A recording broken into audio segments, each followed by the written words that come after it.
नमस्कार दोस्तों, कैसे हैं आप सब।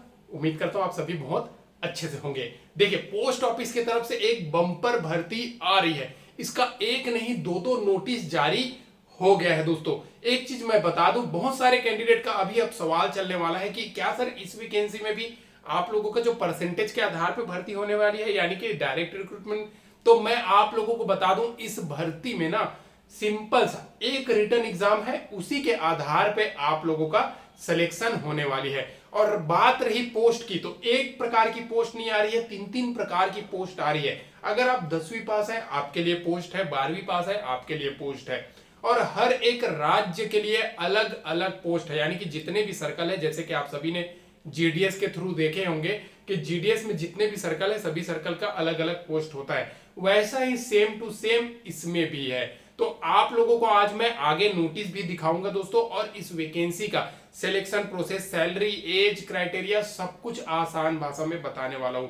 वीडियो में अंत तक बने रहिएगा। चैनल को सब्सक्राइब नहीं किया तो सब्सक्राइब कर दीजिएगा। तो सबसे पहले दोस्तों आप लोगों को नोटिस ही दिखा देता हूं इस भर्ती का। नमस्कार दोस्तों, देख सकते हो ये ministry of communication department of post, यानी कि पोस्ट ऑफिस जो डाक विभाग है उसके अंतर्गत ये नोटिफिकेशन जारी किया गया था। अब नोटिफिकेशन आप देख सकते हो, डाक भवन, संसद मार्ग, न्यू दिल्ली 110001, 30 जुलाई 2024 को ये नोटिस जारी हुआ था। किसके लिए हुआ था तो आप देख सकते हो, टू करके all chief post master general, post master general, ठीक है, चीफ जनरल मैनेजर मतलब, और उसके बाद जितने भी हैं जैसे कि army postal service new Delhi, ये सभी विभाग को आपका ये पोस्ट ऑफिस ने एक नोटिस जारी किया गया था। तो क्यों जारी किया गया था तो आपको मैं बता दूं। देखिए, सब्जेक्ट में आप लोग यहाँ पे देख सकते हो, filling up of vacancies of MTS postman mail guard for 2024 vacancy year.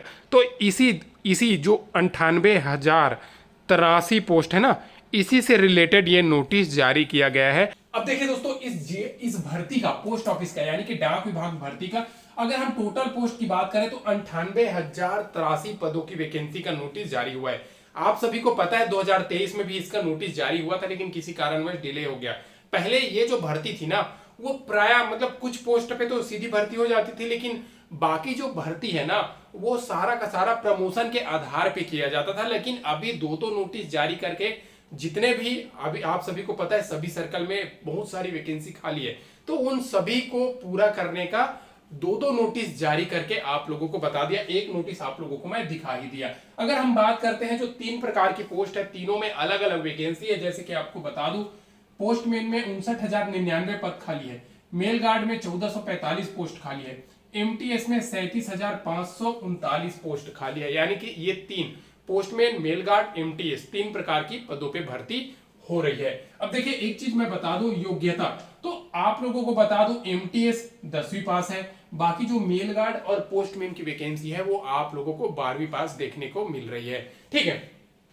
अब देखिए, एज क्राइटेरिया, आखिर इसमें इस भर्ती में एज आपका मिनिमम मैक्सिमम कितना होना चाहिए तो आप लोगों को बता दूं, अगर आप पोस्टमैन मेल गार्ड के लिए अप्लाई करते हैं, जो लेवल 3 के आधार पर सैलरी आप लोगों को देगा, अगर आप सेलेक्ट हो जाते हैं तो आप लोगों को बता दूं, मिनिमम आपका जो बेसिक पे है ना, वो 21,000 से, देखिए 21,700 से लेकर के 69,100 के बीच में तो आपका सैलरी रहेगा।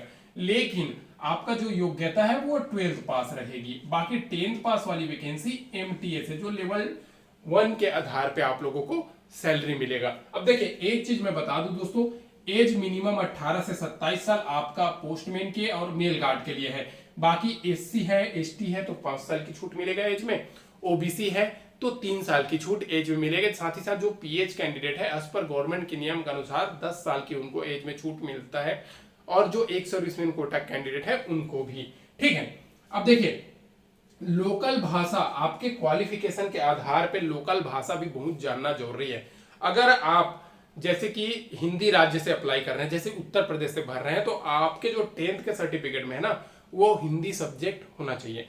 असम से अप्लाई कर रहे हैं तो वहां का लोकल भाषा का सब्जेक्ट होना चाहिए। इस प्रकार से आप फॉर्म फिल करते हैं, यानी कि जो नियम जीडीएस के लिए है वही नियम इसके लिए भी है, ठीक है। अब देखिए, आज इंडिया के मेल फीमेल कैंडिडेट इस पोस्ट पे अप्लाई कर सकते हैं। साथ ही साथ इसमें एक सिंगल एग्जाम है, यानी कि एक रिटर्न एग्जाम है, उसी के आधार पे आप लोगों का सिलेक्शन होने वाली है। उसके अलावा कुछ भी अलग नहीं होने वाला है, यानी कि एक सिंगल एग्जाम के आधार पे आपका सिलेक्शन है। अगर हम चयन प्रक्रिया की बात करते हैं इस भर्ती में, तो पहला तो सबसे पहले एक रिटन एग्जाम होगा फॉर्म भरने के बाद। उसके बाद एक पोस्ट में स्किल टेस्ट है दोस्तों, वो है मेल गार्ड में, ठीक है। उसमें आपके पास 12th के अलावा ड्राइविंग लाइसेंस भी होना चाहिए, तभी आप मेल गार्ड में अप्लाई कर सकते हैं। बाकी पोस्टमैन एमटीएस के लिए ऐसा कुछ भी नहीं है, ठीक है। तीसरा आपका डॉक्यूमेंट वेरिफिकेशन होगा। चौथा आपका मेडिकल टेस्ट होगा। मेडिकल क्या होता है, डिस्ट्रिक्ट हॉस्पिटल से सबमिट करना होता है, घबराने की जरूरत नहीं है बाकी जितने भी पोस्ट है उसमें। अब सैलरी तो मैं आप लोगों को पहले ही बता दिया दोस्तों, अगर पोस्टमैन या मेल गार्ड में अप्लाई करते हैं तो लेवल 3 के आधार पर आपको 21,700 से लेकर के 69,100 के बीच सैलरी मिलेगा। और अगर आप एमटीएस में अप्लाई कर सकते हैं तो लेवल 1 के आधार पर 18,000 से 56,900 के बीच में सैलरी मिलेगा। अब देखिए कुछ चीज मैं आप लोगों को बता दूं, ये जो भर्ती है ना आप लोगों को जल्द ही देखने को मिलेगा, क्योंकि अभी पोस्टमैन क्या किया, अपने प्रक्रिया तेज कर रहे हैं। क्योंकि देखिए किसी भी विभाग में अच्छा काम के लिए वहां पे कर्मचारी की होना जरूरी है, डिले ना हो इसकी वजह से। तो कर्मचारी अगर नहीं रहेगा तो डिले होगा, तो जिसके वजह से अभी कम्युनिकेशन डिपार्टमेंट ने ये दो नोटिफिकेशन, एक तो जून महीना में निकाला था, एक तो जुलाई महीना में 30 जुलाई को फिर से एक नोटिफिकेशन निकाल दिया था, ठीक है। जो एक नोटिफिकेशन मैं आगे आप लोगों को दिखाया हूं। अब देखिए जैसे कि जितने भी 23 सर्कल हैं, ठीक है, जितने भी 23 सर्कल है, इस 23 सर्कल में हर एक सर्कल का अलग अलग वैकेंसी है, ठीक है। साथ ही साथ उस सर्कल का आपको लोकल भाषा आना चाहिए, ठीक है, तभी आप अप्लाई कर सकते हैं। दूसरा चीज एक और आप लोगों को मैं बता दूं, इस पोस्ट ऑफिस की जो भर्ती नया बम्पर भर्ती आ रही है उसमें कि आप अगर अप्लाई करते हो ना तो आपको एक रिटन एग्जाम देना पड़ेगा, भले आपका 40% ही क्यों ना हो आपके एलिजिबल हैं। और देखिए कुछ परसेंट, आप सभी को पता है 2023 में भी कुछ वैकेंसी ऐसे थी जो डिपार्टमेंटल के लिए निकली थी, यानी कि जो जीडीएस में ऑलरेडी काम कर रहे थे उनके लिए हर एक सर्कल में अलग अलग 500 post, 300 post, 250 post, 150 post, 50 post ऐसे कर करके अलग अलग निकाली गई थी। ये क्या था, प्रमोशन के आधार पे। मतलब अगर आप डिपार्टमेंटल में जैसे कि जीडीएस में काम कर रहे हैं तो आपके लिए पोस्टमैन एमटीएस मेल गार्ड की वैकेंसी निकली थी, तो वैसे ही अलग से वैकेंसी आते रहेगी दोस्तों। वो तो टुकड़ी टुकड़ी में आती है, तो 98,000 से कुछ पोस्ट वैसा भी आएगा, लेकिन बाकी का जो पोस्ट है ना वो फ्रेशर कैंडिडेट के लिए रहने वाली है। अब ये फ्रेशर कैंडिडेट का कहां से एग्जाम होगा, तो आप लोगों को बता दूं इसमें से कुछ पोस्ट एसएससी भी निकाल सकती है दोस्तों, ठीक है। जैसे कि एमटीएस की पोस्ट हो गया, जैसे कि आप लोगों का पोस्टमैन का पोस्ट हो गया, क्योंकि आप सभी को पता है लेवल 3 के था एक और पोस्ट आती है पोस्टल असिस्टेंट, ये सब जैसे एसएससी सीएचएसएल कुछ वैकेंसी निकालती है, आप सभी को पता होगा। वो भी पोस्ट ऑफिस में पोस्टिंग मिलता है, तो उसके थ्रू भी सीएचएसएल के थ्रू 12वीं वाला वैकेंसी आ सकती है, और बाकी का जो वैकेंसी है वो एमटीएस के थ्रू आ सकती है।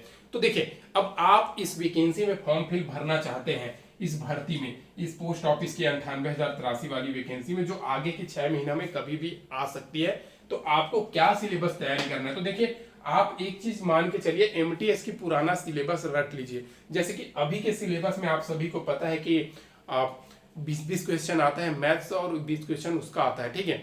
बाकी 25-25 क्वेश्चन किसका आता है दोस्तों, 25-25 क्वेश्चन आपका आता है रीजनिंग और सॉरी इंग्लिश और हिंदी का, मतलब आपका जीके जनरल अवेयरनेस हो गया और इंग्लिश, ये दो से आपका मेरिट बनता है। बाकी जो मैथ्स और रीजनिंग हो गया ये आपका पासिंग मार्क्स होता है एमटीएस का, अभी नया सिलेबस। लेकिन पुराना सिलेबस एमटीएस का क्या बोलता है, उसमें आपका क्या बोलते हैं, जनरल अवेयरनेस का 25 क्वेश्चन आता था, रीजनिंग का 25 क्वेश्चन आता था, मैथ्स का 25 क्वेश्चन आता था और इंग्लिश का 25 क्वेश्चन आता था, तो टोटल 100 क्वेश्चन आता था। तो इसी के आधार पे आप अपना तैयारी जारी रखिए अगर एमटीएस में अप्लाई करना चाहते हैं, क्योंकि एमटीएस में अच्छा खासा 37,539 पोस्ट 10वीं पास वैकेंसी। एक चीज मैं बता दूं दोस्तों, 10वीं पास जितनी भी वैकेंसी होती है वो अभी के टाइम पे सबसे आसान वैकेंसी होती है, वह आने वाले समय में और भी आगे बढ़ सकती है। अब देखिए ऐसे बहुत सारे कैंडिडेट होंगे जो मांग कर रहे होंगे कि सर जीडीएस के वैकेंसी में भी ना रिटन एग्जाम होना चाहिए, तो आप कमेंट करके एक बार बता सकते हैं, फिर धीरे धीरे सब तक बात पहुंचना चाहिए। क्योंकि देखिए बहुत सारे ऐसे कैंडिडेट हैं जो वीडियो को वॉच करेंगे तो उनके मन में भी सवाल होगा कि जीडीएस में रिटन एग्जाम होना चाहिए, जो जीडीएस के अभी 44,228 पदों की भर्ती थी उसमें, ठीक है। अभी तो मेरिट से हो रहा है, लेकिन आने वाले समय में कैसे भी करके आप लोगों को बता दूं उसमें रिटन एग्जाम हो जाएगा, क्योंकि कंपटीशन बढ़ेगा। अब देखिए एक चीज मैं बता दूं दोस्तों, इस भर्ती में अगर आपका 40% है, आप पास हो, आप एलिजिबल हो, लेकिन बाकी भर्ती में ऐसा नहीं होता है दोस्तों। इसके लिए मैं आप लोगों को बता रहा हूँ। और किसी भी प्रकार का आप लोगों के मन में अगर सवाल आ रही है इस भर्ती से लेकर के, तो कमेंट कर दीजिएगा। और वीडियो को अभी तक लाइक नहीं किया तो लाइक कर दीजिए। नोटिस में आप लोगों को बोर्ड में ऑलरेडी ही दिखा दिया। चैनल को सब्सक्राइब नहीं किया, सब्सक्राइब कर लीजिए। डेली नई नई भर्ती की अपडेट इस चैनल के माध्यम से प्रोवाइड की जाती है। हर एक प्रकार की सरकारी नौकरी, चाहे वो सेंट्रल गवर्नमेंट की हो, चाहे अलग अलग स्टेट की वैकेंसी है क्यों ना हो, सभी वैकेंसी की अपडेट इस चैनल के माध्यम से दी जाती है। आज के लिए बस इतना है, फिर मिलते हैं नेक्स्ट वीडियो में नई गवर्नमेंट जॉब, नई सरकारी नौकरी के अपडेट के साथ। तब तक के लिए जय हिंद।